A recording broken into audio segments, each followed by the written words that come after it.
안녕하세요. 주식의 소리의 애소리입니다. 네, 7월 공모주 2탄으로 얼른 바로 다시 찾아왔어요. 지난 영상에서 시프트업, 엑셀세라퓨틱스, 뱅크웨어 글로벌, 그리고 산일전기까지 4종목을 먼저 살펴봤고요. 이번 영상에서는 나머지 5종목과 스펙 4개까지 한꺼번에 정리를 해보도록 하겠습니다. 먼저 TDS팜. 회사는 약물 전달 시스템 분야 중에서요. 경피 약물 전달 시스템, TDDS의 개발과 제조를 주요 사업으로 하고 있습니다. 경피약물 전달 시스템은요, 약물을 피부를 통해서 제어된 속도로 전달하는 그런 약물 전달 시스템을 얘기합니다.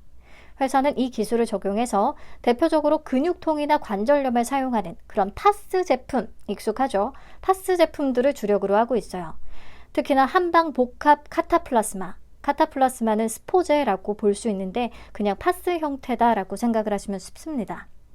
한방복합 카타플라스마 시장에서는 압도적인 점유율을 기록하고 있고 매출 1위를 기록하는 회사라고 합니다. 그래서 실적을 보면 꾸준히 매출이 성장하고 있고요. 순이익 또한 21년부터 23년까지 꾸준히 증가하는 모습을 보였어요. 근데 24년 1분기는 의료 대란으로 인해서 전문 의약품의 매출 자체가 감소하면서 다소 부진한 성적을 보여주고 있긴 합니다. 그래도 최근에 적자 기술 특례가 연속되고 있는 와중에 순이익이 나오고 있는 회사를 보니까 좀 기특하다는 생각이 드네요. 그리고 최강 장점. 엄청 가볍습니다. 소스몰. 상단 기준 시가총액은 592억 원, 그리고 유통가능 금액이 138억 원. 이거는 무조건 가요. 그쵸? 그래서 밸류에이션보다는 사이즈 자체가 훨씬 큰 영향을 줄 테고 훨씬 더 장점으로 작용을 하겠습니다. 다만 규모가 작은 만큼 청약 한도도 낮습니다. 특히나 한투 주간이라서요. 50% 기준의 한도는 약 2,140만 원밖에 안 된다는 거. 그렇다면 우리 일정이 겹쳐있는 PNS 미케닉스와 K3i 이쪽으로 자금을 좀 배분할 수밖에 없을 텐데요. PNS 미케닉스는 어떤 회사인지부터 알아보도록 하죠. 하지 재활 로봇을 처음으로 국산화에 성공한 회사입니다. 워크봇이라는 브랜드로 다양한 보행 재활 로봇들을 공급하고 있는데요. 특히나 엉덩이, 무릎, 발목 이렇게 3개 관절을 구동하는 외골격 보행 훈련 시스템은 세계 최초로 개발에 성공을 했다고 하고요. 이를 통해서 가장 완전한 인간형 보행 훈련 서비스를 제공할 수 있다라는 설명입니다. 현재 국내외 다양한 재활 의료기관에 공급이 되고 있고요. 해외 13개국에 수출 중이라고 해요. 해외 매출이 50% 이상을 차지하더라고요. 이렇게 국내는 물론이고 해외 시장에서 이미 유의미한 판로를 확보하고 있다는 게 좀 장점으로 볼 수가 있겠습니다. 자, 실적을 보시면 얘도 흑자 기술 특례예요. 기술 특례기는 한데 흑자를 시연 중이라는. 물론 매출 규모나 순이익 규모 자체가 크진 않은데요. 그래도 로봇 기업 치고서 순이익을 달성하고 있는 게 좋아 보였습니다. 더군다나 로봇 관련주들 늘 성과가 좋았어요. 가장 최근에 상장을 한 하이젠 R&M까지. 특히나 같은 보행 재활 로봇 회사였던 엔젤 로보틱스 기억하시죠? 엔젤 로보틱스가 상장일 그 이후까지도 흐름이 좀 좋았었기 때문에 PNS 미케닉스에 대한 기대감도 덩달아서 높아집니다. 물론 하이젠 R&M처럼 가볍진 않아요. 상단 기준 시가총액은 약 1,100억 원, 유통가능 금액은 약 431억 원. 그래도 시가총액 자체는 하이젠의 절반 수준으로 출발을 하는 격이라서요. 이 정도면 사이즈도 무난하고 괜찮은 공모주로 보입니다. 네, 넘어가서 겹친 것 중에서 마지막 종목인 K3i. 오랜만에 확장 현실, XR 전문 기업이에요. 메타버스가 난리를 치던 시절에는 정말 성공적인 대비가 가능했을 텐데 지금은 시장에서 메타버스가 좀 쏙 들어갔죠. 네, 회사는 XR 미들웨어 솔루션을 국내에서 유일하게 개발한 회사라고 합니다. XR 미들웨어 솔루션이 뭐냐면 XR 콘텐츠를 개발하고 실행하기 위해서 필수적인 역할을 하는 개방형 소프트웨어라고 해요. 회사의 솔루션은 다른 개발 툴들이 지원하지 못하는 입력 장치와 센서까지도 지원 가능하다고 하고, 그리고 운영 플랫폼인 iOS, 안드로이드, 윈도우 여기 모두가 됐든 관계없이 구동이 다 자유롭고 플랫폼 간 상호 연동이 가능합니다. 등등등 또 다양한 장점이 존재한다고 하고요. 그리고 확장성 면에서도 높은 점수를 받습니다.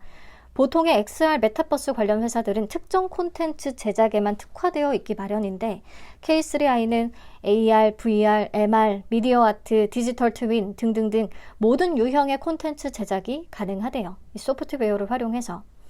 그래서인지 보통 XR 메타버스 기업들 적자 회사가 엄청 많은데 흑자를 기록하고 있더라고요. 얘도 흑자 기술 특례가 되겠습니다.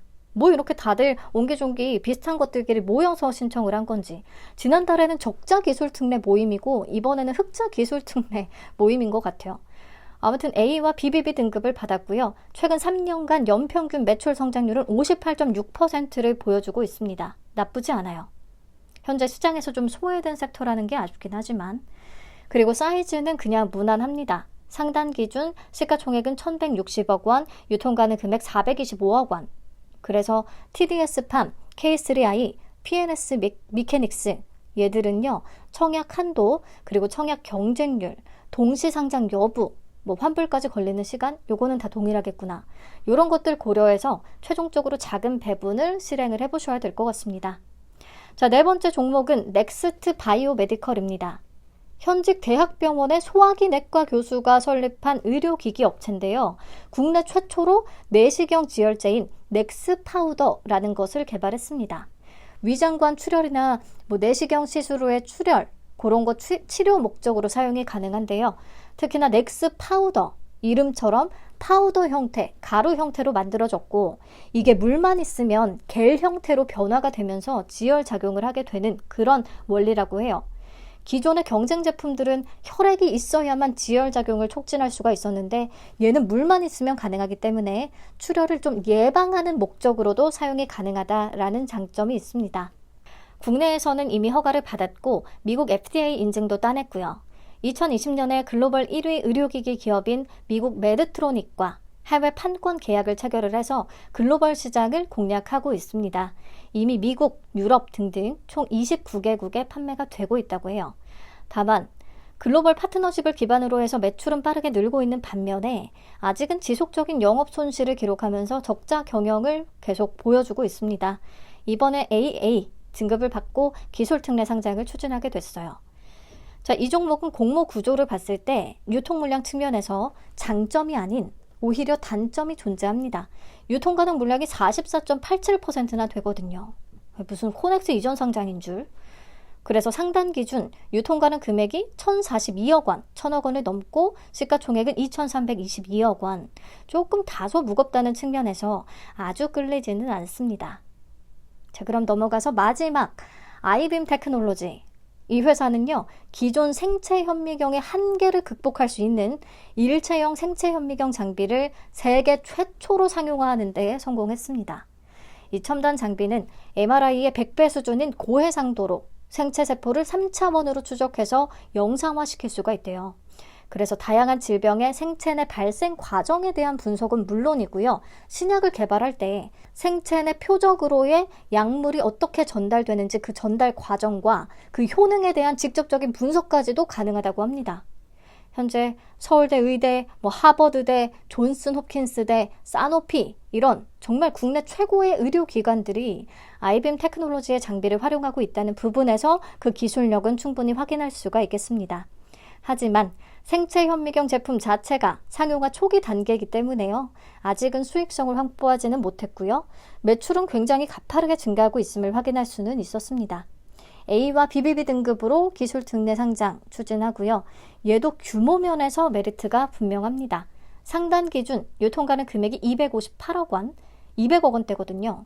게다가 판매 청구권 3개월도 붙었고요.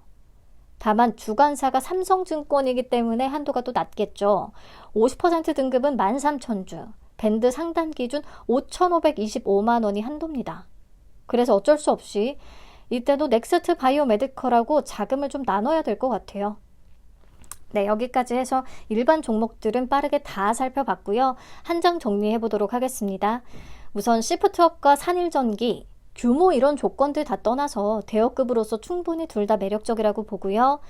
공모주로서 좋은 조건을 갖춘 것은 아이빔 테크놀로지, TDS팜, 엑셀세라퓨틱스 정도? 근데 엑셀세라퓨틱스는 가볍긴 하지만 유통 물량이 47.31%로 너무 많다는 거는 고려하셔야 돼요. 근데 아무튼 이 중에서 TDS팜이나 아이빔 테크놀로지의 청약 한도 자체가 매우 낮기 때문에 결국에는 겹쳐있는 K3i, PNS 미케닉스, 넥스트 바이오메디컬까지 다 고려를 해봐야 된다라는 거. 이 중에 PNS 미케닉스는 재활 로봇 섹터로서 좀 괜찮게 보고 있기는 하고요. 네, 이 정도 우선 느낌을 좀 가져가 보시면 될 것 같습니다. 스펙은 사실 가장 최근에 상장했던 80억 원짜리 단독 상장, 한국 제15호 스펙도 생각보다 잘 가주지는 못해서요. 기대치가 더 낮아지는 상황이기는 하거든요.